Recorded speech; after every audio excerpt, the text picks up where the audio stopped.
Barrister Suman সহ অন্যান্য রাজনীতিবিদদের আটক এবং তাদের মানবাধিকার বিষয়ে সেদেশের ফেডারেল পার্লামেন্টে উদ্বেগ জানিয়েছে।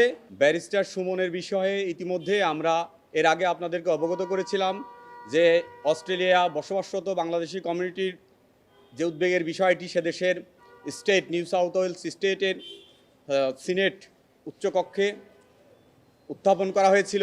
এরই ধারাবাহিকতায় অস্ট্রেলিয়ার ফেডারেল পার্লামেন্টের shadow minister mister Jamie Shefi আবারও বাংলাদেশের মানবাধিকার বিষয়ে বিশেষ করে ব্যারিস্টার সুমন সহ অন্যান্য রাজনীতিবিদদের আটক এবং তাদের মানবাধিকার বিষয়ে সেদেশের ফেডারেল পার্লামেন্টে উদ্বেগ জানিয়েছে এবং সেই উদ্বেগের বিষয়টি যখন তিনি পার্লামেন্টে উত্থাপন করেন সেই বিষয়ে তখন সেখানে তিনি বলেছেন যে সারা পৃথিবীর মতো অস্ট্রেলিয়াও মানবাধিকার বিষয়ে মানবাধিকার লঙ্ঘনের বিষয়ে তারা সোচ্চার এবং তারা সবসময় যাতে পৃথিবীর সব জায়গায় বাংলাদেশ সহ সব জায়গায়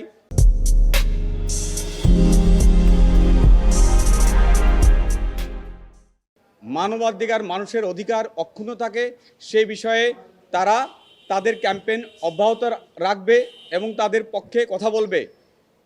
সেখানে তিনি ব্যারিস্টার সুমন সহ বাংলাদেশে যে সমস্ত রাজনীতিবিদদের দীর্ঘদিন এদেশের 2024 সালের পর থেকে আটক রেখেছে এবং তাদের যে কারাগারে থাকাকালীন সময়ে তাদের খাদ্য, তাদের স্বাস্থ্য, তাদের চিকিৎসার বিষয়টি উল্লেখ করে এই বিষয়ে তাদের উদ্বেগ প্রকাশ করেছে এবং তাদের যে প্রত্যাশা বাংলাদেশের সরকারের সাথে অস্ট্রেলিয়ান সরকার যাতে এ বিষয়ে সুষ্ঠুভাবে গঠনমূলক আলোচনার মাধ্যমে তারা যাতে বাংলাদেশের প্রচলিত আইন এবং সংবিধান অনুযায়ী সুষ্ঠু বিচার পায় সে বিষয়ে আশাবাদ ব্যক্ত করেছেন। ব্যারিস্টার সুমনের বিরুদ্ধে এ পর্যন্ত আমাদের জানা মতে 8টি মামলা দায়ের করা হয়েছে এবং 2024 সালের 22 অক্টোবর থেকে তিনি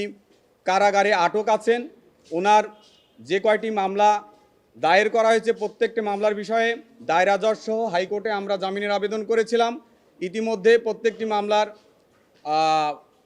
শুনানি হয়েছে এবং শুনানির পর 4টি মামলায় হাইকোর্ট ডিভিশন থেকে জামিন প্রদান করা হয়েছিল। তার মধ্যে 2টি মামলায় অনারেবল চেম্বার কোর্ট স্টে করে দিয়েছিল, বাকিগুলো রুল নিষ্পত্তির জন্য অপেক্ষায় আছে। আমরা অচিরেই এই রুলগুলো নিষ্পত্তি হবে বলে প্রত্যাশা ব্যক্ত করি।